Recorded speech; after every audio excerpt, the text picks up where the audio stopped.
The employees of the year, yeah, we're back to work. We took time off. While other pods got jerked due to the fact they whack on their track. Have to go back to stack, but they lack the ingredients. TPMD and T-Bo with that. Yo, voici l'épisode numéro 5. Tabo et Pierrot making dialogue live from the spot. Le podcast qui parle de beats and buckets, NBA et hip-hop. De la vie aussi, hein, de la vie de tous les jours. Alors les gars, comment ça va? En forme, hein, on est là, on est bien. Tabo, Si. Thibaut, Yeah. tomato. Et les gars, aujourd'hui, je sais pas, mais il me semble qu'on a un gros cahier de charges. Un gros cahier des charges. On risque de faire plus longtemps que d'habitude. J'espère que vous avez la pêche. Yeah. On est bien installé. T'es plus jet lag, toi, ça va? Ça va, tranquille. Le Bernard Nico de la NBA. T'as flip des houses un peu On a essayé de voir qu'est-ce qui se passait. Ouais.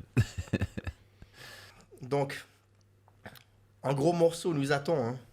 Dans le deuxième épisode, on a parlé un peu de ton arrivée à Chicago. On a vaguement parlé un peu d'Atlanta en 2014. Et aujourd'hui, je propose qu'on aborde ce fameux chapitre de OKC, mais version large. Hein, on peut parler de tout, aborder un peu... voilà, il y a plein de sujets parce qu'il y a des choses à dire, je crois. Hein. Donc déjà, pour situer un peu le truc, pour commencer, OKC, Oklahoma Thunder, anciennement les Seattle Supersonics, jusqu'en 2008, sauf erreur. 2008, ouais. 2008, franchise mythique de Gary Payton, Sean Kemp, évidemment. Detlef Schrempf. Voilà, donc voilà. Je pense que vous avez à fond suivi ces années-là, les Claire. inspirations. Claire. Non, c'est clair que Seattle, c'était la finale 96, je crois, contre les Bulls. Ouais. Avec justement Gary Payton, Sean Kemp, qui était super explosif, super flashy joueur, spectaculaire et tout. Et c'était une époque où vraiment, moi en tout cas, en tant que jeune, j'ai regardé ça avec les yeux grands écarquillés, à regarder ces finales, des bribes un petit peu à droite à gauche, comme on pouvait se mettre la main dessus. Tu sais que j'avais négocié un abonnement Pontel. Okay, C'était un les choix que fameux. j'avais fait pour un combo de Noël et anniversaire pour pouvoir m'inscrire et avoir. Et j'avais choisi l'équipe de Chicago, bien sûr, tu vois, à ce moment-là. Et du coup, j'ai eu la fin de la saison. Et j'ai eu tous les playoffs. Donc, moi, j'avais pu voir tous les matchs de Chicago. Les cassettes VHS, c'était quelque chose. Hein. Ouais, c'était On les incroyable. recevait Tous pas les en mercredis, on recevait. Il y avait 2 matchs, plus le NBA Tu Action. les louais après, tu te faisais un peu d'argent. T'aurais pu rembourser l'abonnement facile. Non, je faisais venir les gens chez moi. Ouais. Okay. On regardait ça tous ensemble. C'est plus sympa, c'est plus Mais convivial. Donc là, c'est de 2006 où ils étaient en finale contre...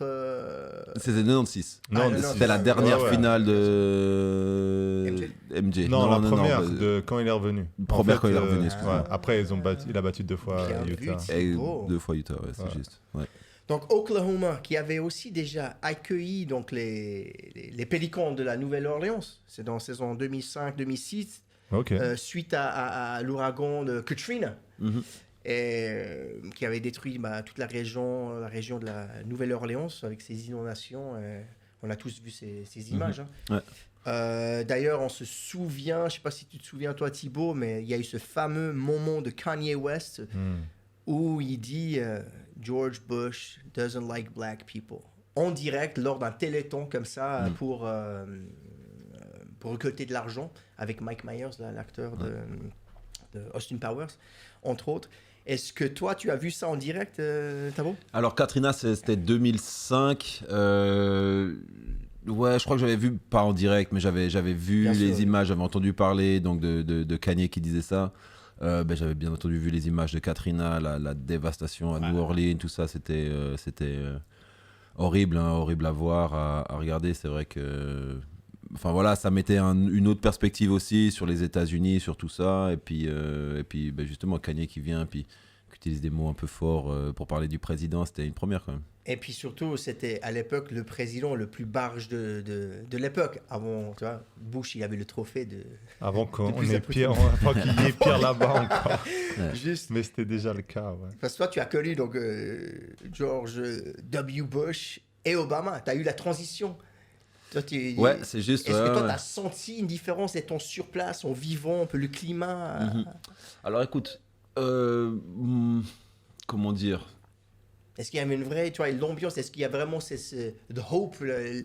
l'espoir d'Obama Ouais, ça, qui s'est je crois qu'il y a propagé? eu, et pas seulement aux États-Unis, j'ai envie de te dire. Ouais. J'ai eu cette impression un petit peu que c'était dans le monde entier, quoi. Où tout Bah, d'un nous, on coup, l'a t'avais senti si on suit, c'est vrai. Ouais. C'est ça, ouais. Mm. Et il y avait vraiment un engouement pour cette personne, pour ce politicien, pour la nation, je crois, qui représente quand même, bah, voilà, qui est leader du monde, si on veut bien. Donc c'est clair qu'il y avait cet engouement, cette magie un peu dans l'air de tout est possible et puis les meilleurs jours sont à venir et tout ça. Je pense qu'on l'a senti aux États-Unis clairement et ça a duré ce que ça a duré. Ouais. Mais ça a duré le temps de la présidence ou ça a duré quelques semaines à se dire que mais au final les choses n'ont pas tant changé. Honnêtement, aux States, ça a duré, je vais dire, 2 bonnes années peut-être. Ok. Ouais.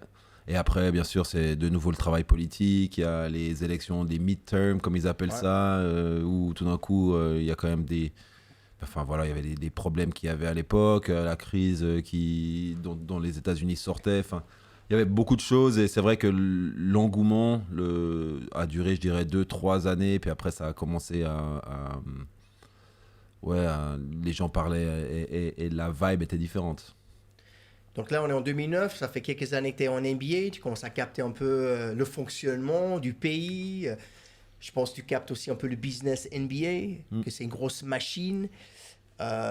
Comment ça se passe quand toi, ils t'annoncent que tu vas te faire trade? Est-ce que toi, tu es au courant? Est-ce que tu as ton mot à dire? Est-ce qu'on te balance ça comme ça? Comment est-ce? C'est comme si nous, il y a un changement d'emploi, tu vois, on se fait transférer dans une succursale dans une autre ville suisse, mais toi, c'est carrément, on change de ville aux États-Unis. Ouais. Ça se passe comment? Donc, on en entend beaucoup parler. Ma première et deuxième année, j'avais vu aussi des joueurs se faire échanger avant. Enfin, c'était pas quelque chose qui était tout nouveau non plus. Mais c'est vrai que quand t'es joueur, bah, tu sais pas en fait. Et moi, j'avais mon agent qui me disait bon, peut-être l'équipe cherche à faire quand même quelque chose, etc. Ça se passait pas très très bien avec le coach qui était en place à Chicago. Qui était Del Negro. Vinny Del Negro. Vinny Del Negro, Ouais. l'ancien meneur des Spurs et tout. Ouais, qui avait fait une jolie carrière, mais là c'est vrai qu'en tant que coach il était tout nouveau et puis bon, bah, ça avait pas bien passé le courant. Et j'attendais en fait, et le jour de la deadline, c'est terminé, j'étais encore dans le vestiaire, on avait fini l'entraînement, je prenais ma douche, tout ça. Et là on m'annonce en fait, une fois que je suis rentré chez moi, je vais pour On est au milieu de la saison. Alors. On est au milieu de la saison, c'est février, je crois. C'est un moment dans février, la trading deadline, le jour J où après il n'y a plus de transfert après ce jour-là. Et en fait, moi, mon transfert s'est fait vraiment à la dernière minute. Donc je pars même dormir en me disant ok, bon, ben, c'est bon, ça va passer. Et je me réveille avec des textes de mon agent, de mon frère, de tout le monde qui me dit apparemment tu as été échangé, quoi. Donc coup de fil et on te dit ok, ben voilà, l'avion il est à 21h30 ce soir. Prépare ce que tu peux, ciao.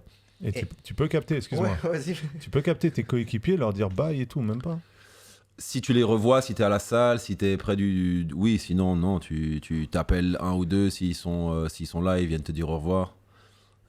Sinon, on se verra sur le prochain match où on joue contre. Bah ouais, c'est ça, non, exactement. Tu sais que tu vas les revoir pas dans pas très longtemps, mais quand même, clairement, c'est la fin d'une situation et le début d'une nouvelle. Donc, pendant toute la carrière, je crois, d'un joueur, tout se passe très rapidement. Donc tu penses déjà, ok, ben, la prochaine situation, le coach, les joueurs, la situation, est-ce que c'est une équipe qui va faire les playoffs, pas les playoffs, où je vais? Ouais, exactement. Et est-ce que, là aussi, je me demande, est-ce que ton ego, premièrement, est-ce qu'il prend un coup? Est-ce que tout de suite, tu rebondis, dis, bon, voilà, nouveau départ, justement, tu analyses un peu ta nouvelle destination? Ouais. Mon ego, non, pas vraiment, parce que j'avais pas fait ma place dans le sens où je m'étais pas imposé à Chicago, puis d'un coup je me fais échanger sans comprendre pourquoi et comment. Clairement, c'était une situation qui était difficile, avec beaucoup de joueurs devant moi qui étaient un peu à ma position, etc. Donc je comprenais tout à fait le move. Après, clairement, on se dit, bah, c'est l'occasion de rebondir et puis de prouver de quoi je suis capable. Donc je l'ai plutôt vu comme un challenge qui était le bienvenu en fait. Ouais. Donc un nouveau défi. Puis là, tu penses, je sais pas, parce que la ville Oklahoma, on pense pas forcément NBA. Moi, je pense à des rednecks qui boivent Clairement. la bière avec leur flingue en train de mater des matchs US, de foot US universitaires, tu vois. Mais est-ce que ça, c'est un stéréotype? Genre, est-ce que c'est un peu un stéréotype, mais en même temps, enfin voilà, moi quand la démographie, elle est forcément pas comme à LA ou à New York. Clairement, ou mais à- pour te dire, c'est tellement petit en fait, Oklahoma City, Ah puis ouais? pendant longtemps ils n'avaient pas Ouais, d'équipe, small donc market, ouais. c'était leur première année là-bas. Quand on me dit que je pars là-bas, je dois sortir la carte des États-Unis pour voir à peu près où c'est. Je me dis, ah mince, ok, on n'est pas loin du Texas, machin, ça a l'air petit. Enfin, voilà quoi. Puis je débarque là-bas, c'est une agréable surprise en fait, Oklahoma, quand tu arrives la première fois. La ville est petite, c'est effectivement la campagne, et puis tu te rends compte que les États-Unis c'est plus que LA et New York. Mais les gens étaient humains. Les gens étaient disponibles, j'ai envie de dire. On pouvait parler. C'était une vie un peu plus normale qu'avec la folie de ces grandes villes de 3 millions d'habitants et tout ça. Donc, c'était une expérience qui était, enfin voilà, ouais, différente. Je me suis jamais imaginé partir aux États-Unis pour finir à Oklahoma City. Exact. Et là, je m'y retrouve du jour au lendemain, quoi. Donc, il y a quand même un rêve américain qui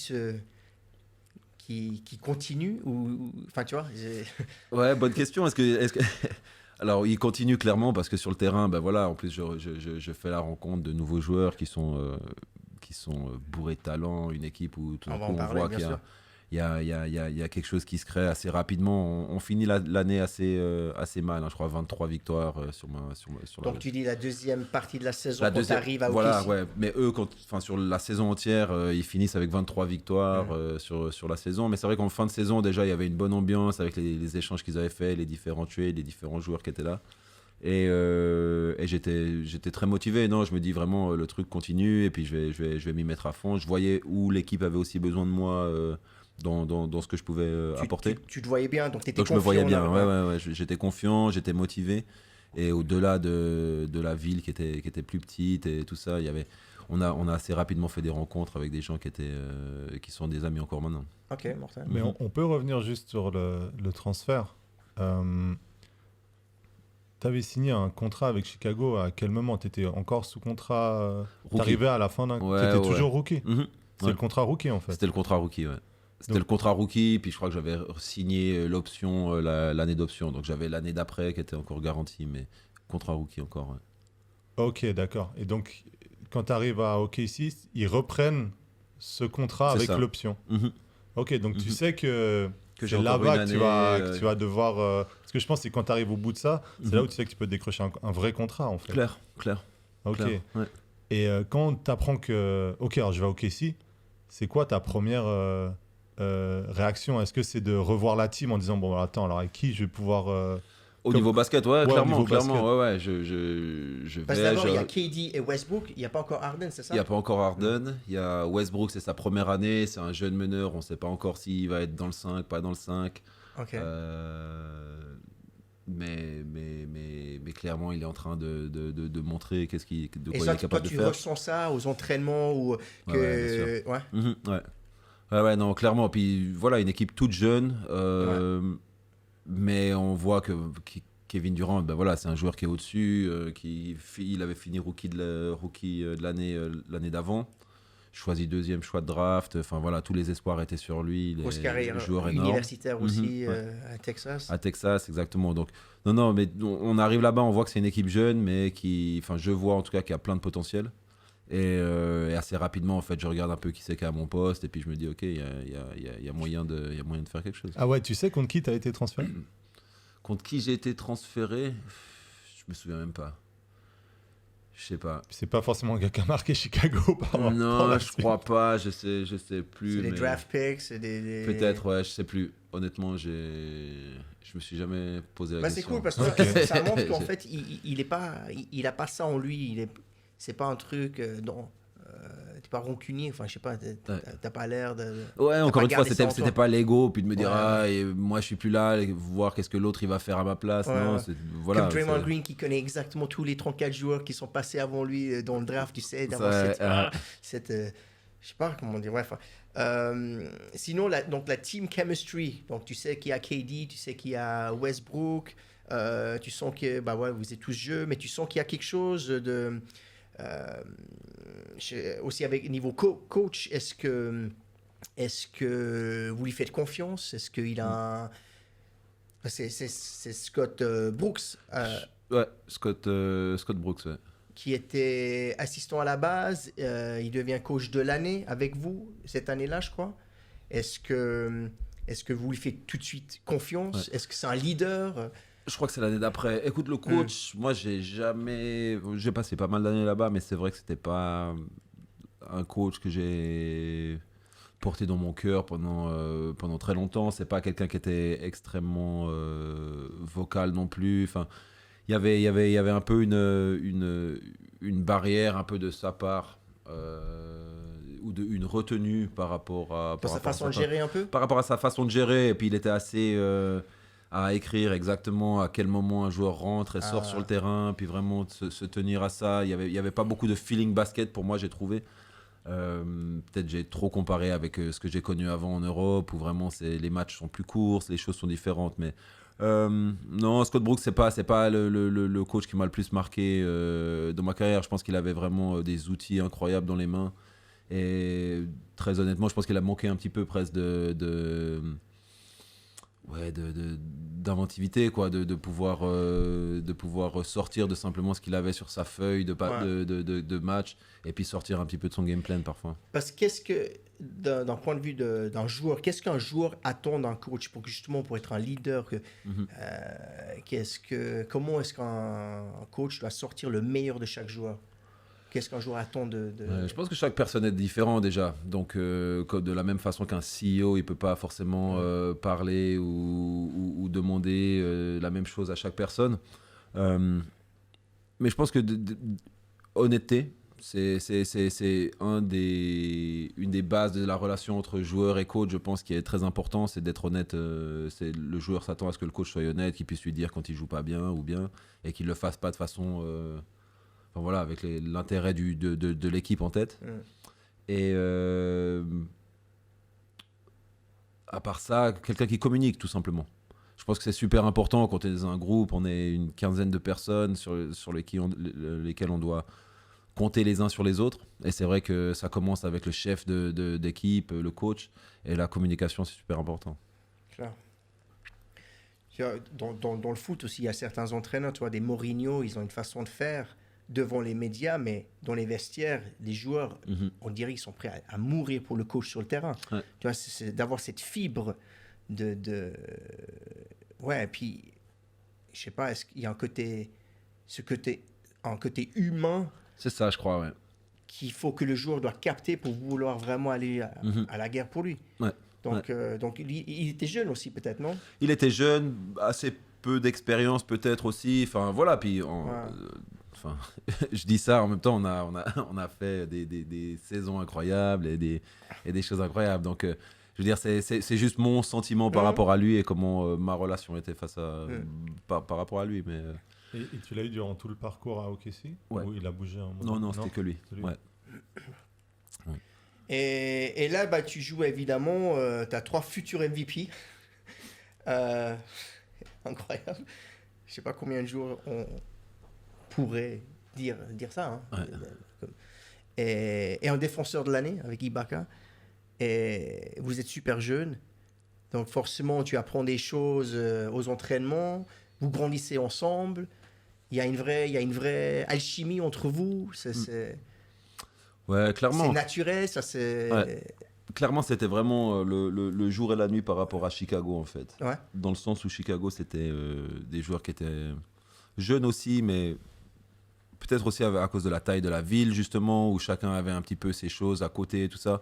Oklahoma, t'as l'impression d'être dans un camp universitaire où c'est tellement petit que tout le monde va au même restaurant après le match, tout le monde va dans les mêmes endroits, etc. Donc ça a aidé aussi à tisser des liens. Il fallait trouver des activités, quoi, un petit peu pour en dehors du terrain, entre vous aussi. Ouais, pour pas s'embêter, quoi, tu vois. On est dans des villes, de temps en temps, il faut organiser un truc dans un resto où tu invites tout le monde, tu sais que les gens ils vont venir. Donc il y avait pas mal de trucs comme ça là-bas, et c'est vrai que ça a vraiment aidé à souder les liens. Je pense que la jeunesse et puis le talent, en fait, tout simplement. Je pense que quand on se regardait les uns les autres, on se disait avec ces gars autour, je pense qu'on peut faire quelque chose. Ouais. Et donc Harden, lui, il vient quoi, 1 an après? Il vient 1 an après, ouais. Il vient 1 an après, exactement. Enfin, la demi-saison ou 1 an et demi, du coup? Non, la demi-saison. ouais. La demi-saison. La ouais. demi-saison, Ouais, donc il vient le draft directement après. OKC, Ouais. c'est Harden. Ouais, 2009. Et vous le sentez comment à ce moment-là? Il est encore discret? Non, assez rapidement. Hein. Tu sais, disons, quand on draft un joueur, il y a la Summer League qui se passe. Donc déjà, on a un petit peu l'occasion de voir comment il se débrouille. Il s'était, je pense, très bien débrouillé. Et après, on prépare la saison quand même. Donc on a 1 mois et demi où on bosse, on fait les choses, on retourne à la salle. Donc là, déjà, tu vois directement que le gars, il a un corps qui est prêt pour la NBA.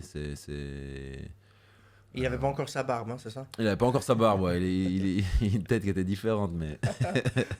mais on voit qu'il avait déjà un corps qui était prêt pour la NBA, ouais. Que le gars, il connaissait son basket, qu'il était prêt, quoi. Il était prêt, et il l'a montré très rapidement. Et juste, durant les 6 mois, toi, t'es arrivé dans le 5, direct après ton trade, ou comment c'est passé? Ouais, je crois que le coach n'a pas attendu beaucoup. Peut-être après 2 ou 3 matchs, je pense qu'il m'a mis dans le 5, ouais. Il y avait un joueur, Troy Weaver, qui était devant moi. Mais assez rapidement, le coach m'a mis dedans. Et Harden, lui, il est 6e homme.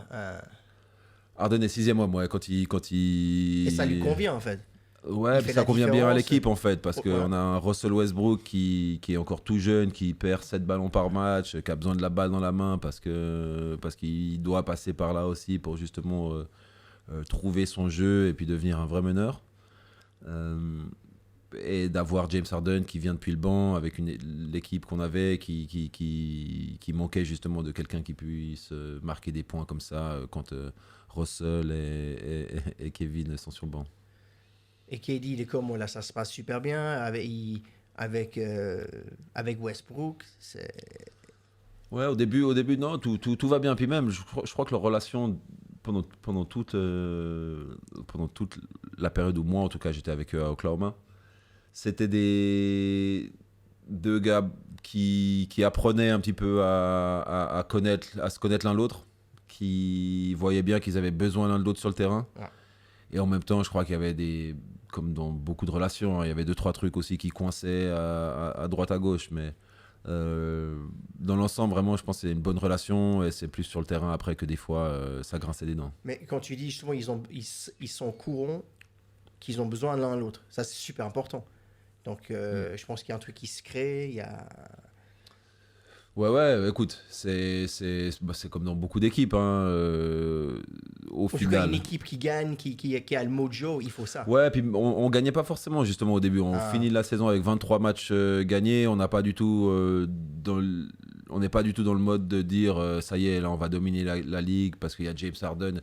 C'est des noms qui ont encore tout à prouver. Donc on avait vraiment tous cette mentalité de on a tout à prouver. On venait à l'entraînement, on bossait dur, on se jetait sur les balles, on se faisait mal les uns les autres s'il fallait pour vraiment montrer qu'on était là, pour tenir sa place, pour progresser aussi. Et je crois que tout le monde avait cette mentalité, on n'était pas du tout, on était vraiment les underdogs. Ouais. Il n'y avait pas Jeff Green aussi? Il y avait Jeff Green aussi, ouais, gros joueur qui continue de jouer encore maintenant, qui fait des jolies choses. Pareil, si on parle de talent, je veux dire Sam Presti, le general manager d'Oklahoma, a vraiment eu un œil quand même pour trouver des perles. Que ce soit justement, je suis pas sûr en fait que ce soit lui qui ait drafté Kevin Durant et Jeff Green parce qu'eux ils étaient déjà à Seattle. Juste. Ouais, mais c'est vrai que quand tu regardes Russell, James Harden, comme tu as dit, 3 All-Stars dans la même équipe, c'est pas tous les GM qui peuvent le faire. Donc, ouais, c'est un truc de fou. Et Jeff Green, c'est la même chose. C'est un joueur de 2m3 qui a passé par l'université à Georgetown, grosse université mythique, et qui a bourré de talent, un corps un peu à la LeBron James en fait, tout simplement. Et juste un athlète incroyable. Enfin, voilà quoi. Donc Serge Ibaka aussi qu'on avait dans l'équipe qui était déjà là quand t'es arrivé? Lui il arrive la même année que James Harden en fait, mais il a été drafté une année avant et l'équipe Sam Presti avec les agents du joueur ont décidé en fait de le garder une année en Europe. Donc il jouait malgré le fait qu'il avait été drafté je crois 24e ou quelque chose comme ça. Il est resté encore une année en Europe avant de nous rejoindre.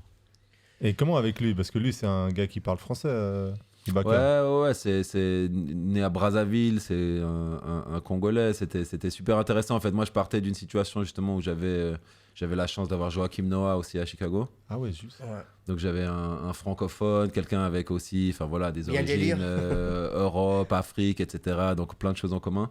Et j'arrive à Oklahoma et puis directement, quoi, dès que la saison d'après commence, j'ai aussi un francophone, quelqu'un, c'est super intéressant, une histoire de vie incroyable. Et voilà, et un joueur ouais, qui a plein de choses à raconter, plein de choses à amener. C'était vraiment une super rencontre. Mais vous êtes Ibaka. capté à côté. Peut-être tu m'avais dit que. Enfin, tu nous avais dit que les Français, il y avait un petit truc en NBA, tu vois. Mhm. Il y a un lien, tu Ouais. vois. Même le fait de parler français, parce qu'évidemment, toi, tu es suisse. Ouais. Et du coup, est-ce que quand Ibaka est arrivé à OKC, je sais pas, vous vous êtes dit, va, viens, on se fait un resto, ou je t'invite, je te prends de ma famille. ou des Ouais, trucs. direct, non, normal. En plus, bon, bah voilà, lui, il était tout seul là-bas, à Oklahoma City, on sait comment c'est. Souvent, carrément, je l'invitais à la maison. Ma femme préparait à manger, on mangeait à la maison. Ma femme est camerounaise, donc il y avait aussi cette connexion Afrique, etc. Ok. Faire les Ok. plats traditionnels et tout ça. Il Donc, était tout content. il était tout content, bien sûr, bien sûr. Ouais, je crois que c'était important pour moi, mais aussi, bien sûr, pour lui. Enfin, voilà, c'était un peu le rôle de grand frère, si on veut, de lui dire vas-y, t'es pas tout seul et puis on va t'aider. Je sais que je viens de passer par là, donc je sais que c'est pas facile. Ouais, génial. Et ça, du coup, ça se transfère sur le terrain où le mec, il va aller bloquer pour toi. Il va faire le renfort Ouais. Non, je crois, supplémentaire. ça a soudé les liens. Et puis encore maintenant, quand on se parle, quand on se voit, on est resté très proches. Et si tu dois comparer les joueurs NBA, genre, comme j'ai pensé à ça avant, si tu l'as comparé Westbrook à un rappeur. Ouh. Westbrook. Ice Cube, mec. Ouais, j'allais dire quelqu'un comme ça, quelqu'un qui est fâché. Fâché. Quelqu'un qui a l'habitude d'être Alors, fâché. alors, écoutez ma Il y proposition. a peut-être plus fâché encore. Mais... Ouais, écoutez ma proposition, vous dites ce que vous en pensez. En fait, Nick Mill, tu sais, dans son flow. Dans le flow. mec, Le c'est- gars qui râle tout le temps, qui est hyper énergique, à 100 à l'heure dans Ouais. chaque phrase qu'il balance, Ouais. qui ne relâche rien, mais qui va. Même si tu sens que Ouais. des fois il fait Presque un mot. DMX. Oh. Presque DMX. Et Harden pour vous, ce serait qui? Avec la barbe, je suis tenté de parler de Rick Ross, bien entendu. Et en plus, Ah ouais. il y a quand même des similarités. Avec maintenant qu'il a pris du poids aussi. Non, là il est en train de refaire du poids. On va pas- Là, on va- attention, maintenant qu'il joue. Il choisit chaque fois Pour sa team. pour se faire virer de l'équipe. en Voilà, gros, c'est ça. Je sais pas, mais il est smooth en même temps, James C'est vrai. Harden. Ouais, Moi, il y a un côté il est Kanye smooth. chez lui parce qu'il dérange, mais il a un talent de fou, même si il sait exploiter. Parfois, il fait des trucs un peu. Ouais, Ouais. Il dérange, il Ouais. agace, mais ouais, c'est super efficace. Et Ouais, je vois Tu vois je vois, ouais. il y a un côté un peu. Ouais, il sait comment. Bah, Harden, dans le basket, il a trouvé un loophole pour. Tu vois, avec son Pour aller au move. lancer franc. Voilà, exactement. Fishing pour les fautes. Ouais. Et Kanye, il fait la même chose au niveau promo. Il sait à quel moment il va être actif sur Twitter, c'est quand il a un truc à promotionner. Et il va balancer, que ça soit bien ou mauvais, on parle de lui. Ou quand il a un truc à dire sur sa femme ou son Ou quand il n'a son pas pris ses ex-femme, médicaments. bordel. Voilà. Mais bon, voilà, petite parenthèse. Ibaka, je pensais, je peut-être me trompe, mais Skepta, pas mal. Pas mal, Il y a un pas mal. côté, il est là, il est un peu à part, Ah. il est respecté par les grands. Et... Mais en même temps, Ibaka, maintenant, tu peux dire Ibaka parce qu'il a sorti un album là. Oh, Ouais, il a sorti un album, il a un morceau avec C'est Nino. le coupé qui est décalé, sorti. Et- Non, rap. C'est vrai. Ouais, je te jure, Producteur, hein, c'est pas lui qui il pose pas beaucoup. Hein. Non, il pose Si, pas si, de. si, Ouais, si, grave. Donc ça veut dire quoi? si. Il produit? Ouais, je crois qu'il est derrière, En tout derrière cas, c'est quelques son sons nom, maintenant. en tout Il, cas. Ah oui, il- finance il ou- est, il est il derrière, supervise, ouais, hein. ouais, exactement. Ouais. Je crois qu'il a envie de faire un petit collectif avec des artistes, donc il se met dans la musique. Ah, c'est bon, ça va, je savais pas. Ouais. Et toi, si je dois choisir un rappeur, on avait parlé une fois off Vas-y, mic. vas-y. Toi, je te comparais Thibaut, dis-moi ce que tu en penses, à Inspect the Deck. Inspect the Deck, dans le Wu-Tang, il est entouré de superstars, mais il avait toujours son rôle bien précis. Souvent, il démarrait les morceaux, et c'était le meilleur à ce poste, tu vois. Il est respecté par les plus vrais, tu vois. C'est un lyriciste, mais il n'a jamais eu ce... autour de lui, il y a Method Man, Ghostface, ODB, des gars hyper imposants, tu vois. Donc voilà, je te vois un peu Inspected Deck. C'est un compliment. Hein. Ok, je prends. C'est un monstre lyriciste. Il y a que t'en penses quoi, ça? Pas mal, hein? Ouais, c'est pas mal, c'est pas mal. Moi, je m'étais rendu compte un truc, mais j'arrive pas à bien expliquer le lien, mais j'aurais dit Booba. Wow. De 2O. Ok. Ouais, peut-être dans l'attitude, en fait. Ok. Donc, dans la confiance? Ouais, dans la confiance, ouais, bien vu. C'est ça doit être ça, ouais. La Booba. confiance de se dire, vas-y. Serein. Ouais. Et puis après, monter une carrière, monter un business, tu vois. Tenir, être là. Booba. Il y a pire. Ouais. Wu-Tang Clan et Booba, il y a pire. Ça, c'est pas mal. Bon, la différence, Booba, c'est Big up, les qu'il gars, il ne sait pas quand il fallait... Enfin, tu vois, il lâche pas l'affaire. Alors que, Ouais. tu vois, il insiste un peu. Il a pas su se retirer. Ouais. Bon, Mais il a encore des trucs à dire, mec, je crois. Tant qu'il comme sent qu'il a des trucs à dire, let's go. sur TPMD, hein. Ah, yeah. C'est un peu ça. Ensuite, évidemment, il y a la finale NBA 2012. Là, c'est contre Miami. Vous perdez en 5 matchs. Tu joues, je crois, 25 minutes par match. Tu défends sur les meilleurs en face. Donc, ça, voilà, c'est LeBron, c'est Wade. Et là, c'est high level. Comment, donc ça fait quoi? Ça fait 3-4 ans que vous jouez ensemble. Il y a une vraie, voilà, il y a un truc. Vous avez mûri, vous avez progressé ensemble, vous vous trouvez en finale et vous gagnez le premier match. C'est surtout ça, vous gagnez le premier match. Et là, vous y croyez? Clairement. On y croit avant de commencer la finale. On a battu au premier tour, si je me souviens bien, on bat Dallas Mavericks, qui nous avait sorti l'année d'avant et qui ont fini champion. Donc on les sort au premier tour, je crois 4-1 ou un truc comme ça. On sort les Lakers le tour d'après, 4-2 peut-être, ou 4-1 aussi. Et on sort les Spurs derrière 4-2, je crois. Ah ouais, c'est énorme. Et contre les Spurs, on était derrière 0-2. Ils avaient gagné les 2 premiers matchs. On était derrière de 2 matchs. Enfin voilà, dos au mur et on revient. Et disons, les spécialistes à ce moment-là disaient que la meilleure équipe était à l'ouest, tu vois. Donc on sort de cette finale de conférence, c'est vrai, avec une confiance où on se dit on est bien, quoi. Clairement, on sait qui on a en face. On voit qui on a en face, donc à aucun moment on pense que ça va être facile. Le premier match, il est chez vous à domicile ou Le premier match à domicile, on a les 2 premiers à domicile. Ah, vous avez l'avantage du terrain. Vous étiez la meilleure équipe de l'Ouest. Ouais. On avait le meilleur record. Est-ce que San Antonio peut-être avait un meilleur record, mais...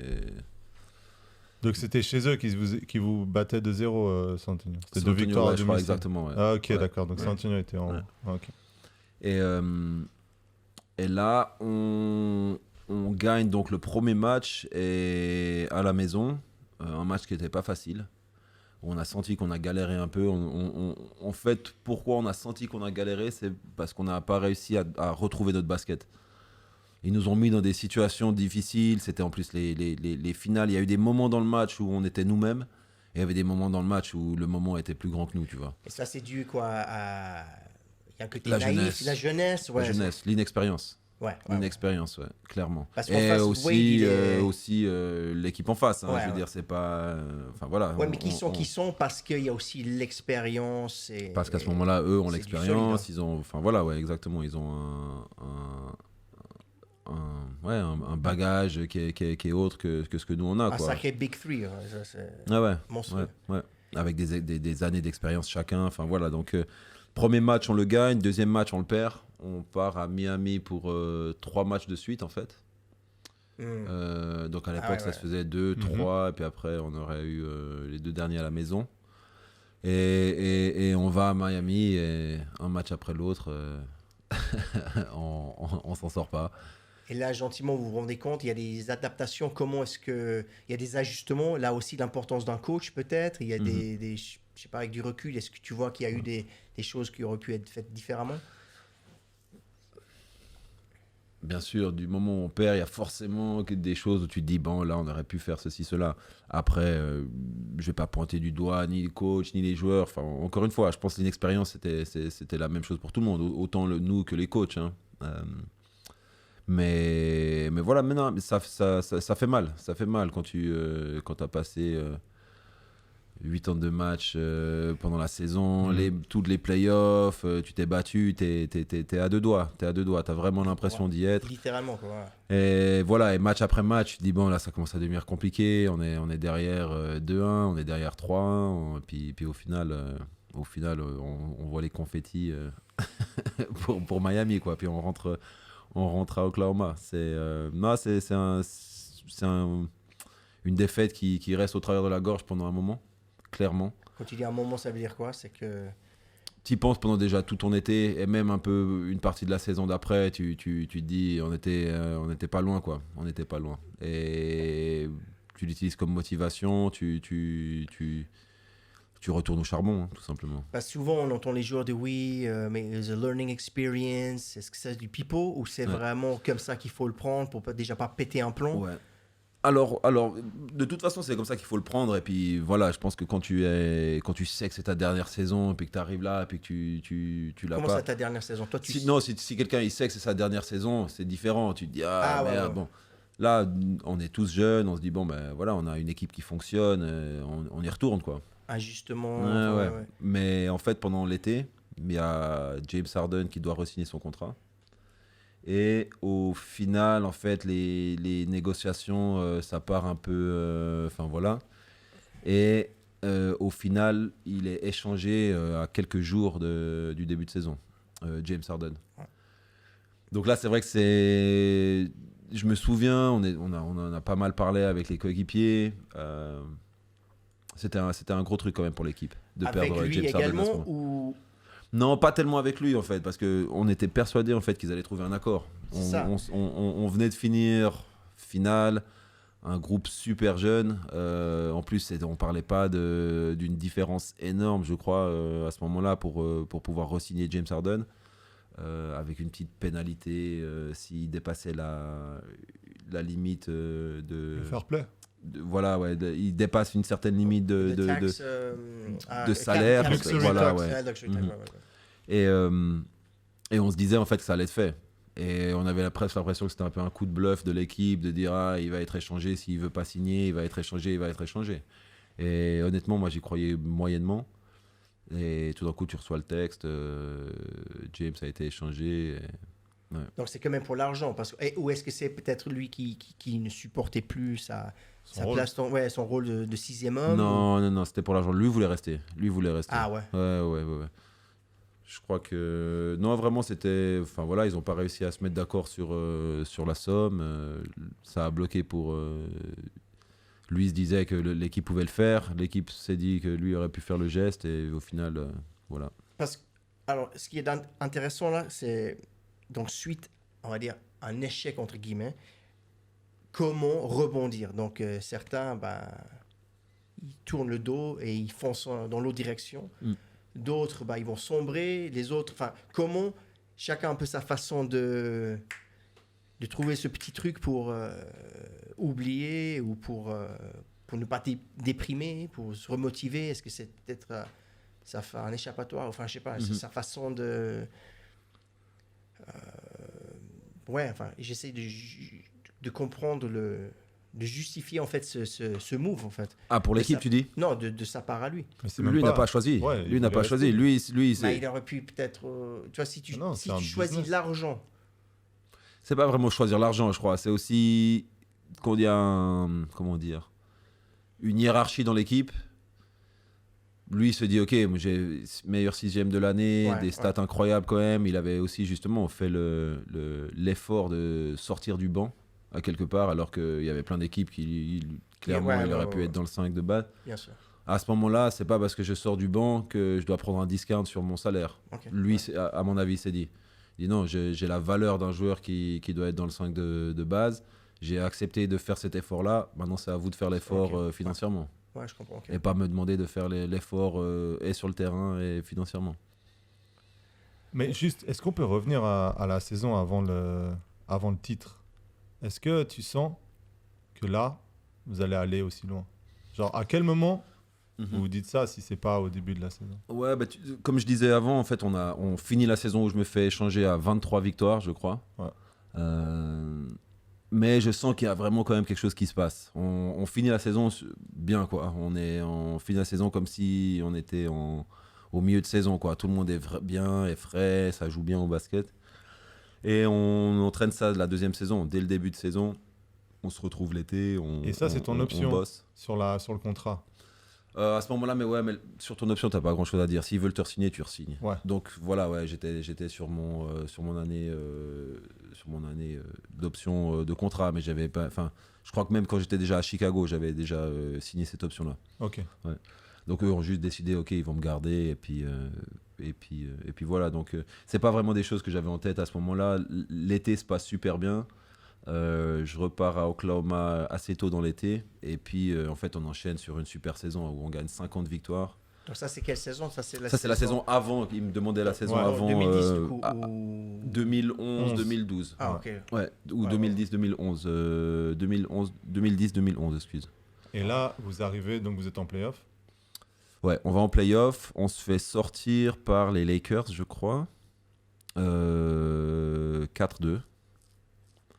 Et là, c'est l'époque des Lakers avec... Pau Gasol. Ouais, ils sont champions cette année. Lamar Odom. Ils sont champions l'année où champions ils cette sortent. Ouais. C'est quand ils battent Boston? C'est quand ils battent Boston, exactement. Ouais. Ok. Et après, 2 ans après, on récupère Perkins d'ailleurs, justement. Bah, c'est Jeff Green qui part à Boston. Ouais. L'année d'après, ouais.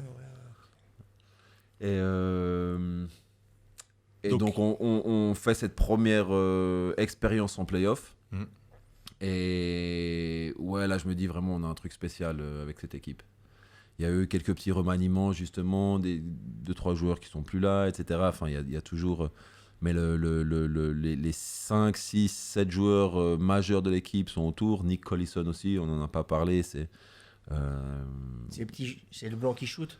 Il shoot pas, non, c'est un intérieur. Ah ouais? Blanc, 4, bien costaud. Il avait aussi justement son jeu bien à lui. Il savait exactement qu'est-ce que l'équipe avait besoin. Il fait un peu le dirty work aussi. Voilà, exactement, ouais. Un gars de l'ombre. Un gars de l'ombre. Et voilà, on avait ce groupe de joueurs. Et à ce moment-là, vraiment, je crois que tout le monde, on se disait, l'année prochaine, on y retourne, quoi. On va en play-off et on va montrer. Et on a fait des super play-offs aussi. Donc en fait, non, ça c'était 2 ans avant, excuse-moi. L'année d'avant d'être en finale, on se fait battre par... On perd contre Dallas l'année d'avant les finales. On perd contre Dallas qui, eux, finissent champions. Exactement. L'année où eux finissent champions. Donc ça fait 2 fois que vous perdez contre les champions. Ouais. Exactement, c'est ça. Et l'année du titre, on bat Dallas, Lakers, Spurs. Les 3 derniers champions de l'Ouest. Et puis pour perdre contre les champions, contre Miami. Ouais. Ça c'est ouf, c'est trop ouf. Et le mental, il est comment, mec? C'est bien ça, parce que c'est ça où il faut creuser pour trouver cette force mentale, quoi. Ouais, bon, déjà quand on aime et puis qu'on a la chance d'être dans une situation comme ça où justement les choses se passent bien. Je veux dire, j'aurais pu aussi être dans une équipe où on gagne 20 matchs chaque année, tu vois. Donc là, vraiment, il y a une bonne dynamique. Une anecdote aussi qui est sympa où pourquoi on le fait, et comment on trouve la motivation. La première année où on se qualifie justement pour les playoffs, on va jouer contre les Lakers au premier tour. Et on revient d'un voyage, je crois justement, on avait joué les Lakers et puis on revient en avion depuis LA jusqu'à Oklahoma. Il doit être 3h du matin, 4h du matin à Oklahoma quand on atterrit. Et il y a... Tout est fermé. Non mais il y a 5000 personnes, il est 4h du matin, il y a 5000 personnes qui nous attendent avec les pancartes Oklahoma qui sont là en train trop fier. La première fois que l'équipe se qualifie, machin. Donc Enfin voilà, tu vois, quand tu as ce genre d'engouement, que ce soit sur le terrain et en dehors, et qui te le montre de cette façon, enfin voilà, tu le fais avec plaisir, quoi. Avec plaisir. Ouais. Donc c'est vrai que les fans, ils ont l'importance dans... Ah, clairement, ouais. Mais justement, tu sentais que c'était toute la ville qui était en finale. Ouais. Oklahoma, c'était fou parce que justement, la première saison pour une équipe vraiment à Oklahoma qu'ils peuvent appeler leur équipe, c'est en 2008. Donc, voilà, tu vois exactement. Ouais, donc 4-5 ans après, tu as ton équipe qui est en finale. Et puis, ils ont vu l'équipe grandir. C'est pas comme si tout d'un coup, ils avaient justement amené un Big Three qui est. C'est des joueurs qui sont draftés, c'est des joueurs qui sont de l'équipe, quoi. Et non, c'était fou. Il n'y a pas d'autre équipe professionnelle dans tout l'état d'Oklahoma. Non, la ville entière, vraiment, il y avait les bâtiments qui étaient peints en bleu et blanc pour l'équipe. Enfin, la folie. Et au niveau média, comment toi tu vis un peu cette expérience? L'expérience finale m'a surpris. Le reste du temps, c'est vrai que c'est... enfin voilà, tu fais tes petites interviews pendant les matchs, après les matchs, entraînement, etc. Presse suisse, presse américaine. Mais avant d'aller en finale et pendant les finales, c'était un autre niveau. C'est là où je me suis dit, c'est... Le basket quand même, l'engouement. Il y avait la presse chinoise, japonaise, indienne... les gens qui viennent de partout pour pouvoir vraiment parler de cet événement de basket, quoi. Petit success story, le petit underdog comme voilà, tu dis. Ouais. Puis bon, c'est finale NBA, quoi. Ça y est, on y est. Et enfin, il y a quelques années, ils étaient là pour voir les Bulls et machin. Et là, on y est, quoi. Donc, non, c'était... Justement, c'est quoi la première finale NBA que tu as vue, toi? Que tu as regardé? La première que j'ai... que toi, tu as vu en tant que fan de basket. En cassette, tu sais quoi, moi, c'est... Pontel C'était Pontel aussi, bien sûr. Mais de toute façon, ils avaient le monopole. Ils avaient le monopole. Et le mec a fait ce business, par contre, lui, c'est un bon. Ouais, il est bon. Il était très bon. J'espère qu'il s'est mis dans Netflix, après. C'était le précurseur. NBA TV. Mais non, je disais... première finale que j'ai vue. Ouais. Malheureusement, je n'ai pas vu les finales avec le match 1, 2, 3, etc. J'ai vu des bribes ici et là. Okay. Et c'était tout le temps Chicago. Après... Donc Chicago, Seattle, Chicago, Utah. Exactement, ouais. Chicago, Utah, Chicago, Seattle, ça c'est les premiers souvenirs de finale. Les premiers vrais souvenirs. Et puis aussi Lakers, Boston, 8-4. J'avais quelqu'un, je sais pas pourquoi, qui m'avait donné une cassette d'un match. C'était Boston Lakers 8-4. Mon année de naissance, je crois que c'était pour ça. Enfin voilà, tu vois, mais à l'époque, tu regardais un match quand tu pouvais, quoi. Quand tu pouvais mettre les mains dessus. Pierrot, toi, c'est quoi les premières finales que t'as vues? Bonne question. Je crois que c'est Lakers Celtics aussi, mais okay. Je saurais pas quelle année. Quelle année, ouais. Écoute, ça doit... Showtime Lakers, ça oui, mais maintenant, je sais pas si c'est 85, 86. Non, c'est pas 86, parce que là, c'est les Celtics qui ont gagné. Je pense que c'est... Ils se sont rencontrés, quoi. Donc, il y avait 84. Pratiquement tout le temps, ils ont gagné. Entre les deux, ils ont tout gagné, ces époques-là. Donc, j'ai pas une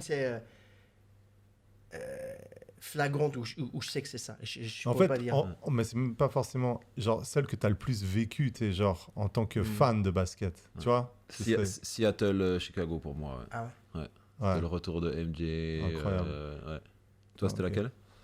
Moi, les premières que j'ai vues, c'est Lakers Chicago et Portland Chicago. C'était le père de Tony Parker qui présentait sur France 3. D'accord. À l'époque. Donc c'était assez ouf.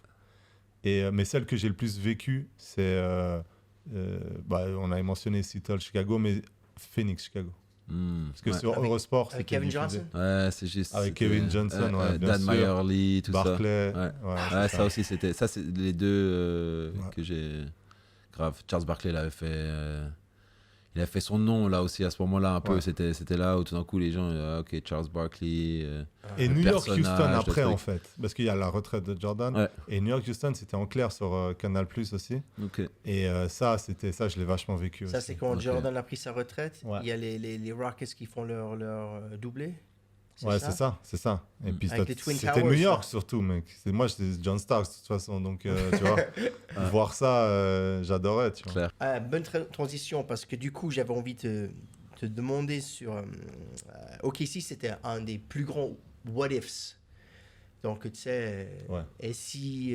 voilà. Si James était resté, tu dis. Ouais, et puis là, justement, il y a... Quand je t'ai parlé de ça au téléphone, tout de suite, tu m'as enchaîné 4 différents what ifs. Et toi, tu m'as cité 2 ou 3 au téléphone. Tu te rappelles? Qu'est-ce qu'il y a comme what ifs? Il y en a pas mal, hein. Il y en a pas mal des what ifs. Je crois que moi, je t'avais dit Derrick Rose qui ne se blesse pas. Et derrière, tu as enchaîné avec... Grant Hill ouais. qui se blesse pas. Ah, bah Grant oui. Hill qui se blesse pas. Mais où, à Phoenix ou à Détroit? Non, Détroit, C'était encore. Ouais, Avec Ouais, Jerry c'est la première. Stackhouse. ouais, le Ouais, vrai Grant Hill. Ouais, il venait de faire son contrat avec Fila. Il y avait ses kicks. Ça. Bon, Ouais. un autre what if, c'est si Portland avait drafté Jordan. Ouais, bon. Mais ça, alors ce What If là, c'est carrément un extrait d'un morceau de Jadakiss qui s'appelle What If, qui date de 2009. Et il dit What If, exactement. Ok. Il cite ça. D'ailleurs, ça concept Dédicace d'émission. à Samboy, non? C'est conformé. Samboy. Ouais, Samboy, Samboy, exactement. Ça, c'est une future épisode où on va faire des spéciales références basket dans les morceaux de rap. Ok. On va le garder au chaud, mais ça c'est à faire. Donc ouais, énorme what if, mais OKC c'est quand même un énorme what if. Ouais. Tu y penses encore maintenant ou... J'y pense. Avec le sourire aussi. Ouais, exactement. Ouais.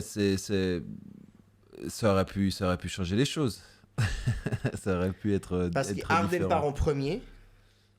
Et ensuite.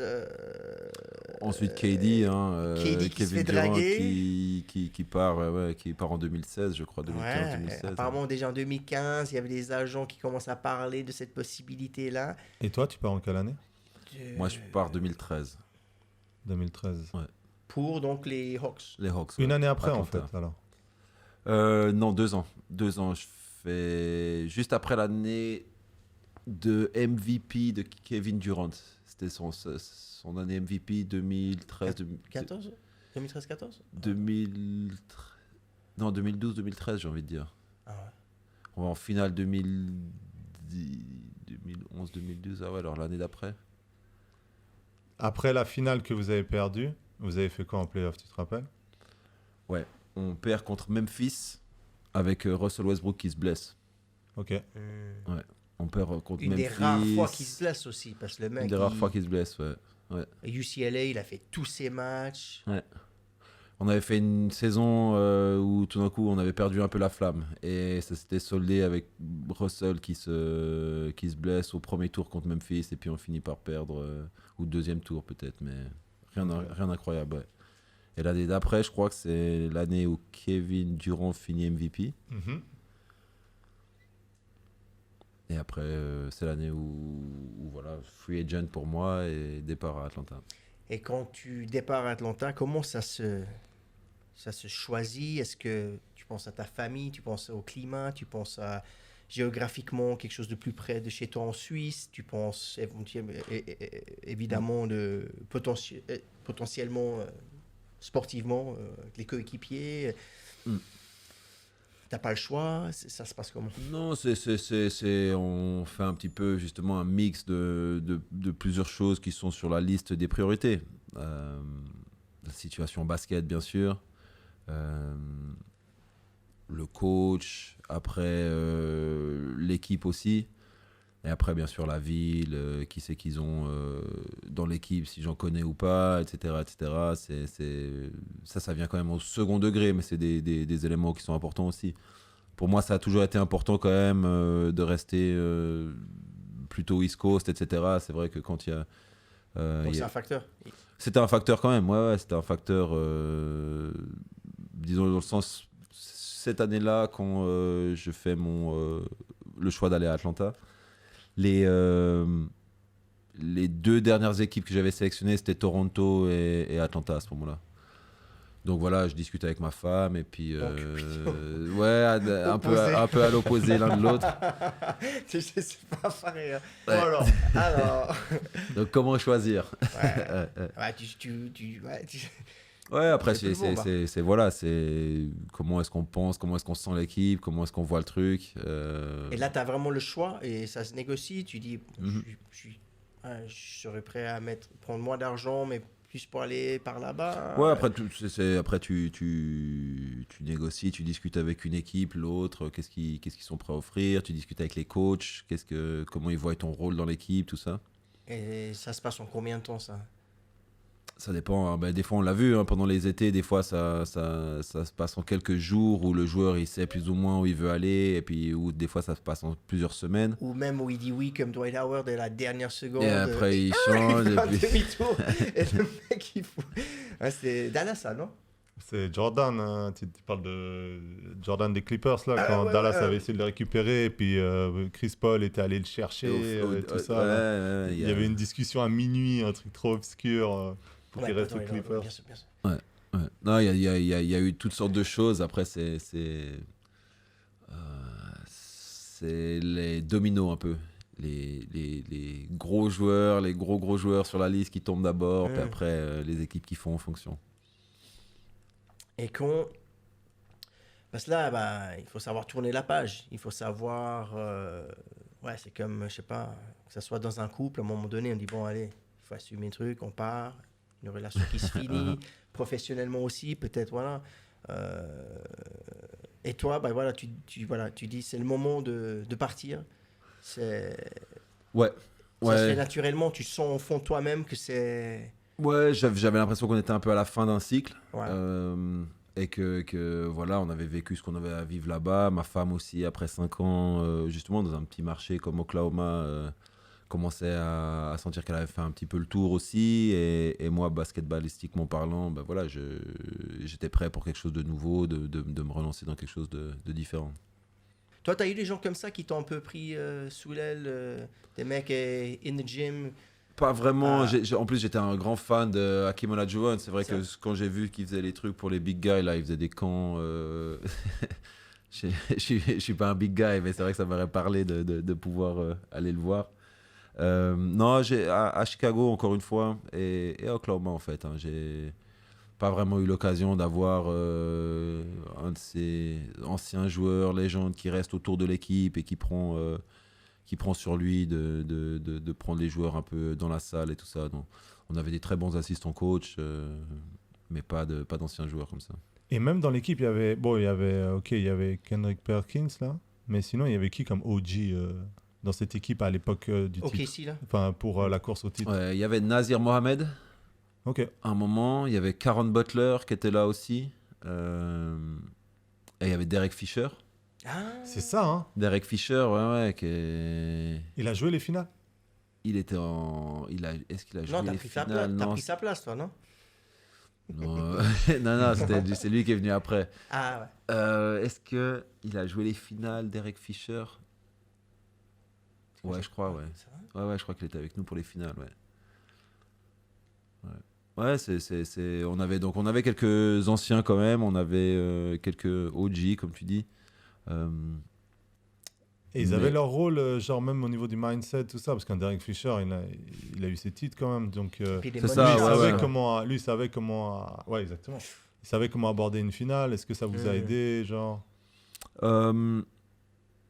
Ouais, forcément, ça nous a aidé. Mais enfin voilà, l'expérience, il n'y a pas de substitut à l'expérience. L'expérience, ça demande du temps. Tu peux pas la lire, tu peux pas l'apprendre en lisant un livre ou un truc, tu vois. Donc ça aide, ça calme, ça permet aussi de pouvoir peut-être mettre la discussion où elle doit être, parce que des fois ça part dans tous les sens. Quand tu vois, il y a la fatigue, quand il y a le stress du match, du ceci. Et d'avoir des gens qui ont déjà passé par là, clairement, ça aide, ça remet les pendules à l'heure parfois. Et tu sais, quand je parlais des finales que tu as connues en étant fan de basket, c'était pour faire une transition avec au premier match, tu es dans le 5 en plus. Quand tu es sur le parquet et tu vois justement que c'est les finales, et que tu es là, mec. Il n'y a pas un moment où, genre, tu te regardes en disant, mais mec, the fuck, tu vois, comment j'ai réussi ce coup, tu vois, J'ai eu un petit moment comme ça, tu sais quoi, c'est quand on arrive à Miami, justement. Et en fait, j'avais fait venir ma famille, j'avais 2 potes à moi, mes frères, ma mère qui était là aussi, mon père carrément, parce que voilà, c'est la finale. Ouais. J'ai fait venir tout le monde. Et que ce soit, ben justement, c'était entre 2 matchs. Où en fait, on a le day off voilà, exactement. Ouais, enfin, pas le day off, tu vois, mais on avait, après l'entraînement, on avait le reste de la journée off. Et je vais à l'hôtel où eux, ils étaient. Immense piscine. On est à Miami, il y a mes frères, ma mère, tout ça. Hey, living the best life, quoi. Ça, puis on a même pas, pendant tout l'après-midi, ils n'ont même pas parlé de basket, tu vois. Puis je me suis dit, ah, putain, on est bien, putain. Et c'est là où, tu vois, tu dis, putain, mais ouais, on est en train de vivre des trucs incroyables, quoi. On a passé une super après-midi où on parlait d'autres choses. Donc détendu. Détendu. C'est ouf. Des choses qui font du bien, des choses dont tu as besoin, tu vois, dans des moments comme ça. Et c'est là où je me suis dit, en fait, enfin voilà, tu vois, c'est comme dans un rêve, quoi. T'es là en train de donc jouer. Donc le rêve américain. Donc le rêve américain. Ouais, donc t'es là en train de jouer tes finales avec tes frères et ta famille à côté, quoi, dans la piscine sous le soleil floridien. Donc. Et donc, ouais, mais quand tu arrives sur le parquet et tu réalises quand il y a le présentateur qui balance les noms, c'est une finale, c'est du show, pas comme un match régulier, fin de la saison régulière. Est-ce que tu es tellement in the moment ou comme tu disais Thibaut, est-ce qu'à un moment donné, tu te vois un peu d'extérieur Pas sur le terrain. Ça, c'est game time. Ouais. C'est tout le micmac autour, avec la police qui suit le bus pour amener à l'entraînement, avec les médias, comme j'ai dit, qui viennent du monde entier. Avec vraiment, tu sens qu'il y a l'œil du monde entier qui regarde le match, ça rajoute au truc. Maintenant, quand je suis sur le terrain, donc pas de pression, tu gères ça comme un match normal, Pas exactement. Il y a des papillons quand même. Forcément, tu peux même pas l'expliquer, puis tu peux même pas vraiment. Il y a des moments où tu te perds dans le match, où il y a plus de pression justement. Tu joues juste ton match. Tu penses plus au score, tu penses plus à rien d'autre. Quand ils disent the game slows down, c'est quand tout ralentit parce que t'es in the moment et tout ça. C'est ça, exactement, ouais. Et ça, tu le vis souvent, c'est-à-dire qu'au début du match, tu regardes un peu, ok, tu regardes un peu autour, et puis au bout d'un moment, tu cours, tu commences à transpirer, et puis t'es dedans, quoi. Donc, muscle memory. Voilà, ouais, et puis tu fais ton truc. Pour la finale, c'était un peu différent, mais j'arrive pas à l'expliquer. Tu dors, tu sens cette petite pression de dire, on est en finale, il faut qu'on gagne, tu vois. C'est pas omniprésent, mais c'est quand même sur toi, tu vois, c'est là. Et est-ce qu'il y a une vraie différence de jouer à domicile et à l'extérieur avec les déplacements, l'hôtel, justement le car qui arrive, à je sais pas quelle heure, tu dors pas dans ton lit, est-ce que ça impacte la façon de jouer? Je crois qu'il faudrait regarder les stats des joueurs entre les matchs à l'extérieur et les matchs à la maison. Moi, personnellement, c'est plus agréable d'être à la maison. Ouais. Est-ce que tu joues mieux quand tu es agréable et confortable toute la journée? Je sais pas. En toi, tu es toujours mieux chez toi quand même. Ouais. Il y a des très jolis hôtels et des fois c'est sympa aussi quand les petites elles étaient c'est sympa quand les filles elles avaient quand mes enfants elles avaient 1 an et quelques mois et que tu peux avoir une nuit ou deux où c'est calme, où il fait noir, où c'est calme, il n'y a pas de cris. C'est mon rêve ça. Mais à part ça, non, on est quand même mieux à la maison. Après, est-ce qu'on joue mieux? Pas sûr. Après, voilà, comment ça tu c'est. prépares? Tu mémorises ça ou est-ce que vraiment est-ce que tu sens en étudiant ça, tu es meilleur sur le court? Ouais, t'as un livre épais comme ça, encore une fois, avec des statistiques, quand il va à gauche, quand il va à droite, quand il shoot de ici, quand il shoot de là. Donc c'est complet.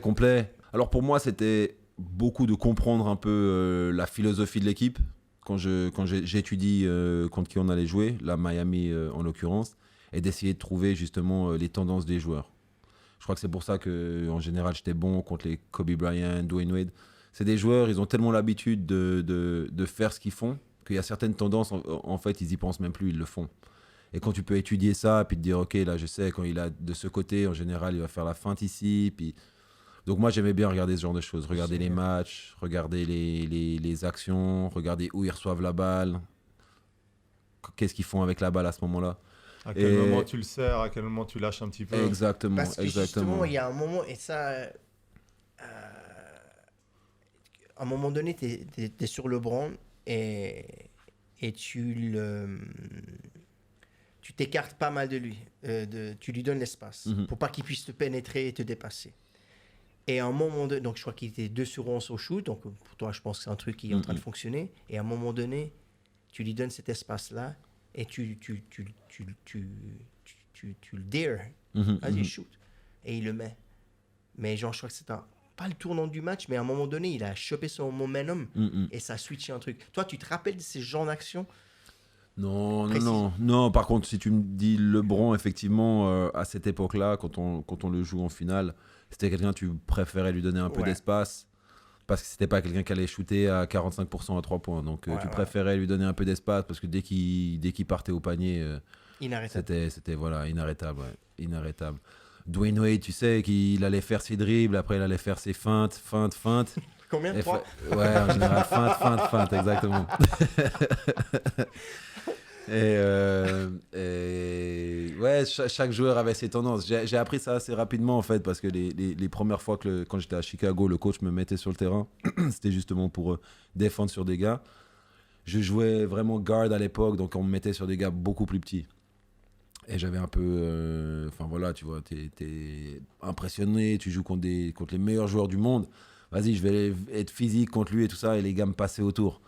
Puis après, en fait, j'ai compris, ok, avec ma taille, il faut que je donne un peu d'espace, il faut que j'utilise, tu vois, d'autres avantages, faut que... Et petit à petit, tu commences à comprendre, tu étudies le truc, puis tu te dis, ok, voilà mon avantage, voilà son avantage, est-ce que, tu vois, c'est les échecs. Ouais. Et puis, en attaque, qui c'est qui défendait justement sur toi durant ces finales? Alors, il y avait Dwayne Wade beaucoup. Ah ouais? Ouais, il y avait Dwayne Wade qui était sur moi. Et il était attentif ou tu sentais que tu pouvais genre prendre le dessus parce qu'il s'économisait un peu pour l'attaque? Non, il était attentif. Il était attentif. En plus, c'est un bon intercepteur lui aussi. Hein. Ouais, il gamble parfois, il essaye un petit peu d'aller pour l'interception, mais là, il était quand même assez discipliné. Clairement, non, c'était pas comme si j'aurais pu, tu vois, juste me mettre au post-op et puis le poster. Non, tout le monde était à son affaire. Et ton rôle en attaque, c'était quoi? Te positionner vers les 0 degrés à 3 quand c'était du jeu posé? Ouais, clairement. Quand c'est du jeu posé, clairement, ouais. Il fallait tout le temps quelqu'un qui était dans ce spot, donner les espaces de drive. C'est entre toi et qui d'autre? Il y a disons, qui comme shooter, quand Russell avait la balle, il y avait KD aussi qui était dans ce... Tout le monde en fait utilisait ce spot. Même, enfin voilà, c'est un des endroits les plus où le pourcentage au tir est le plus haut. C'est un des meilleurs tirs sur le terrain. Mais mon rôle, ouais, c'était d'amener l'énergie. Hein. Rebond offensif aussi, mais couper beaucoup. Couper pour pas que les défenseurs puissent juste, tu vois, garder les yeux sur celui qui a la balle. Il fallait que je bouge, que je crée des choses, même sans la balle, quoi. Tu sais combien de kilomètres tu fais dans un match comme ça? Aucune idée. Maintenant, tout ça est... T'es envieux, ça se faisait comptabilisé. pas. Je sais pas, beaucoup. Ouais. Beaucoup. Et au final, tu jouais combien de temps? 25 minutes par match. Ça dépend, En finale? ouais. En finale? Ok. Ouais, je crois, ouais. C'est Ok. bien, hein? Ouais, c'est pas mal. Et là, tu es en train de nous parler, tu revis ça peut-être. Est-ce que... Donc, tu parlais un peu, c'est resté à travers la gorge, mais est-ce que le verre, il est moitié plein, moitié vide? Est-ce que tu dis, bon, on aurait pu gagner, ouais. Bon, je suis un gars de Vevey, j'étais en finale, quoi. Clairement, non, avec un peu de recul. Ouais, puis plus les années elles passent, plus le verre se remplit. C'est vrai. C'est vrai. Ouais, clairement. C'est génial. Ouais, non, c'est sûr. Tu vois ça avec du recul et puis tu te dis, mais il n'y a rien à regretter. Il n'y a rien du tout à regretter. Et t'es prêt à revoir les matchs? Wow, bonne question, ça. Ouais, je crois que là, je commence à être prêt. Ah, mais tu n'as On va jamais se faire regardé? ça. Hein. Non, pour l'instant, j'ai pas. Peut-être j'en ai vu une fois qui passait comme ça, et puis je me suis arrêté, mais non. pendant la finale, je regardais, tu vois, mais c'est avec un autre œil. Là, ça serait différent. T'essayes de choper des petits. Ouais, et puis t'avances, tu recules, tu recules, tu regardes pas le match. T'entends les spécialistes chez ESPN qui break down the games. Non, ça, j'ai pas encore entendu tout ça des finales. Mais même les articles et tout. Non, pendant t'écoutes pas. Non. Même quand moi je regarde mes matchs après les matchs, t'as le match, c'est pas le match comme il passe à la télévision. Tu vois, parce qu'aujourd'hui, ils sont tous sur Twitter, ils sont tous affectés par l'opinion publique et tout, ils sont à peu près déstabilisés, j'ai envie de dire. Toi, tu fais ça exprès, c'était pour te protéger, pour surtout pas pénétrer dans ta bulle ou... Ouais, mais je crois pas que j'aurais été forcément déstabilisé par ça, c'est juste que je crois pas qu'il y a quelqu'un qui a écrit un article, tout d'un coup je vais lire ça, puis je vais dire, ah c'est ça, la clé de notre victoire, elle est là. Demain, je vais aller en parler aux gars, ça y est, c'est bon. Donc non, enfin voilà, tu vois. Qui te touche parce que, je sais pas, quelqu'un te critique ou un de tes coéquipiers, et puis putain, vous avez vu ce qu'il a marqué et les coachs forcément, après, on en a dans cette équipe, notamment, que ce soit Kevin Durant, avec, où on a vu, il avait carrément fait un Twitter account à côté, voilà, pour pouvoir un petit peu lash out quand ça lui faisait du bien. Russell Westbrook, c'était un des joueurs avec lequel j'ai joué qui avait le plus de peine, justement, avec tous les bruits des médias et tout ça. C'est quelqu'un qui le prenait extrêmement mal. C'est marrant que tu cites Russell parce qu'aujourd'hui, là, ces derniers jours, il est en train de vivre un cauchemar. Ouais, il est conscient, c'est dur. Il est conscient qu'il fournit pas sur le terrain ce qui mais ça doit être. Ouais. Non, ça doit être dur en plus dans la ville d'où il vient, en plus avec voilà, puis c'est Los Angeles, les Lakers, enfin. Mais là, on revient sur la force mentale. Et justement, c'est un joueur depuis le début. C'est pas quelqu'un qui a face à ça, c'est quelqu'un qui vraiment mettait sa carapace. Et il mettait un peu la tête dans le sable et puis il disait laissez-moi tranquille. On a vu déjà, enfin je sais pas si vous avez vu des fois même sur YouTube ou quoi. On montre les réactions qu'il a face à certaines des questions c'est quelqu'un qui est irrité. Moi, j'ai jamais eu ce statut où on va parler de moi comme si où c'est constant. Où c'est constant, ou voilà, où tu vois. Qui amplifié. Mais en même temps, c'est clair, quand tu apprécies de lire quand les choses se passent bien, bah des fois le revers de la médaille, c'est que quand ça se passe pas bien, bah, les gens vont parler aussi, quoi. Donc c'est vrai que moi, pour me protéger et de l'un et de l'autre, je préfère ne pas forcément trop rentrer là-dedans.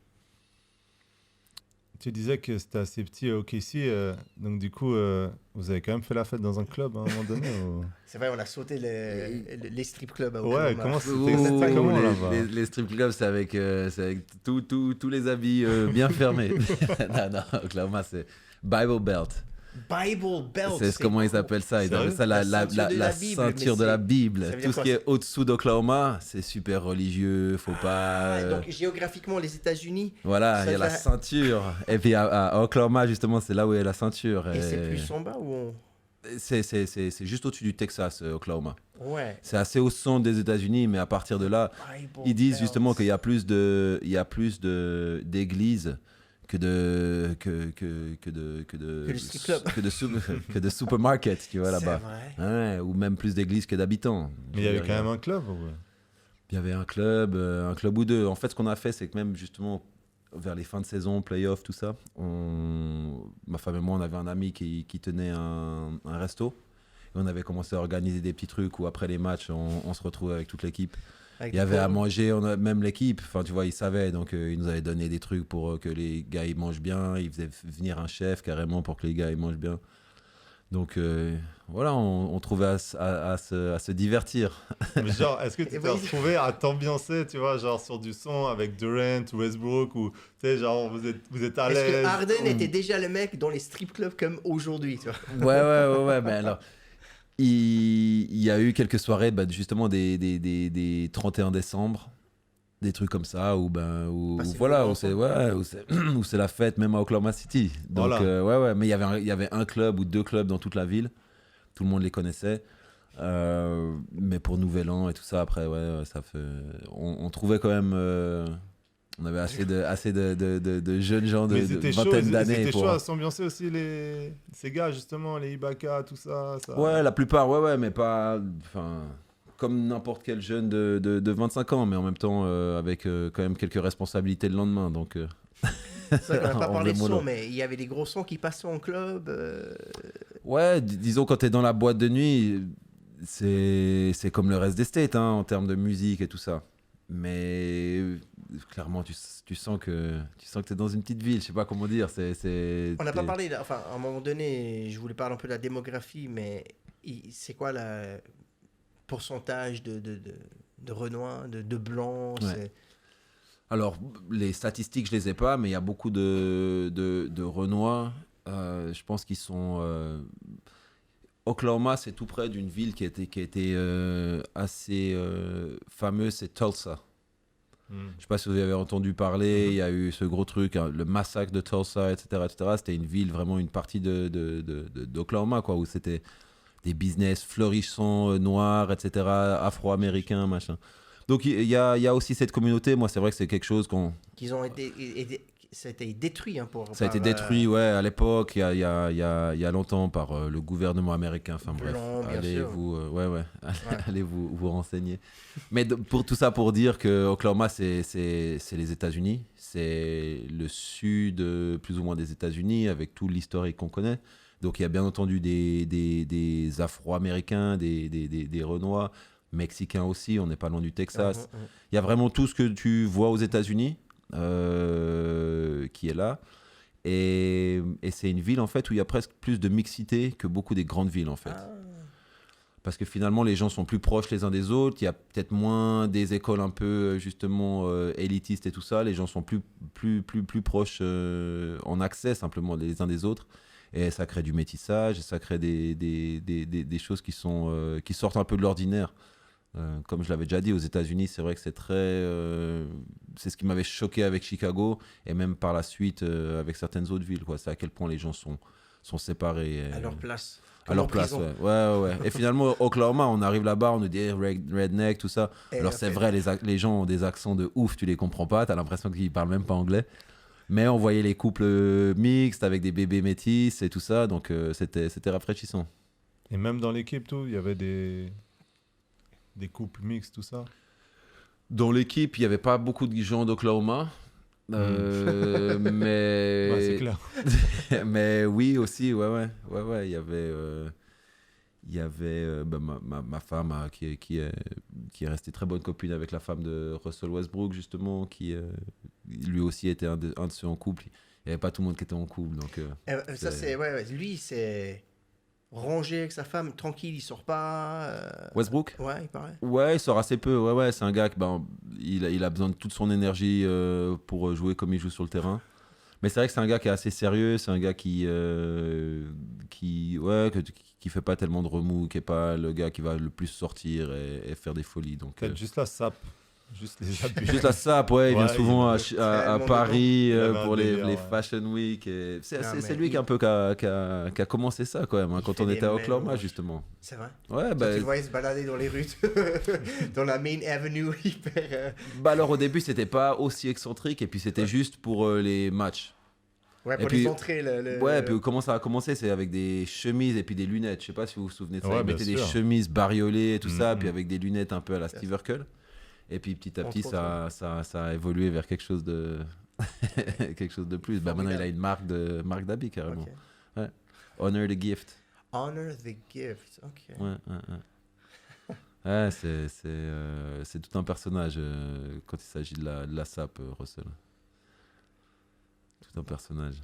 Et socialement, Durant, t'as eu des interactions un peu privées avec lui ou... Que ce soit même dans les vestiaires. En gros, est-ce que tu savais qu'il allait partir à Golden State? Je m'y attendais. Pas Golden State, mais disons, je savais qu'il allait partir d'Oklahoma, vu comment les choses se passaient là-bas. T'as senti en interne friction? Ouais, friction. Puis au bout de 7 ans qu'il avait donné à la ville et à l'équipe, je me suis bien dit que, vu la dynamique entre les deux, ça y est, ils avaient fait le tour aussi. Mais Durant, moi, c'est un gars que j'adore. Vraiment, c'est un gars qui a les pieds sur terre, qui... Voilà, c'est une superstar. En même temps, il déteste ça. Et lui, tout ce qu'il aimerait, c'est être le plus discret possible et puis faire son truc de son côté. Il aime le bon basket. Il aime le bon basket, il kiffe gagner. Tout ce qu'il a envie, c'est de gagner les matchs. Déjà à l'époque, hein, vraiment, alors, le spotlight était sur lui. Je vais te donner une anecdote. C'était le New York Times, carrément, qui voulait faire une cover avec lui pour parler de l'équipe d'Oklahoma. Et lui a dit, mais j'ai pas envie d'être tout seul sur la cover, tout ça. Donc finalement, Russell, moi et Nenad Kristic, je crois, à l'époque, ou Serge Ibaka, on a fait les photos, tout ça, on s'est mis sur le cover. C'était lui, tu vois, il voulait pas que ça soit à propos de lui. Donc ça parle quand même du personnage, de la personne, de pouvoir aussi aller dans une équipe qui était estampée Stephen Curry à Golden State et se dire, bon, vas-y, j'y vais.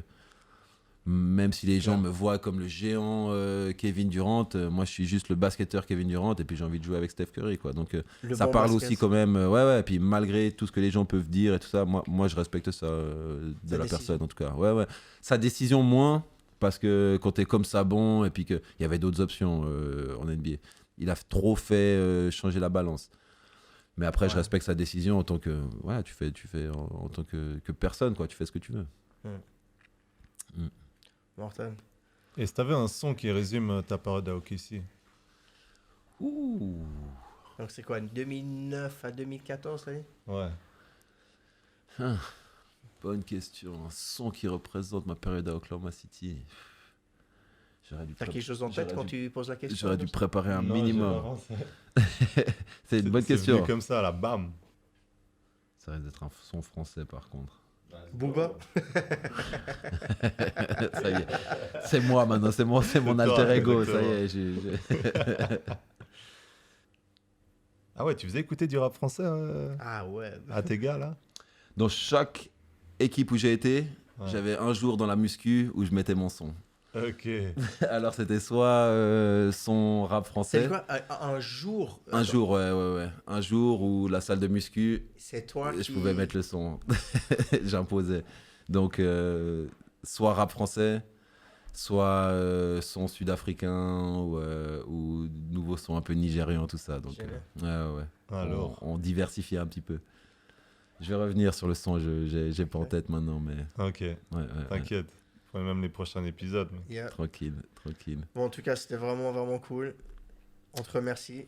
Plaisir. Tu parlais de Honor of the Gift, là, de la marque de Westbrook, mais nous, c'était vraiment un honneur de pouvoir parler de ces moments-là, parce que c'est ça les vrais kiffs. Je sais pas pour toi, mais c'est incroyable.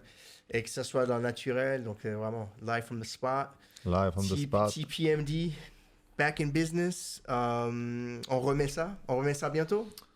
Hein, les gars? Avec plaisir. On se voit dans 2 semaines? Bien sûr. On est là. Yes, mec. On change pas une équipe qui gagne. Allez, peace, les gars. He's back! Ladies and gentlemen, boys and girls. Cowboy Pierrot, make dialogue. Yo, TPMD. And scratch for that. Yo.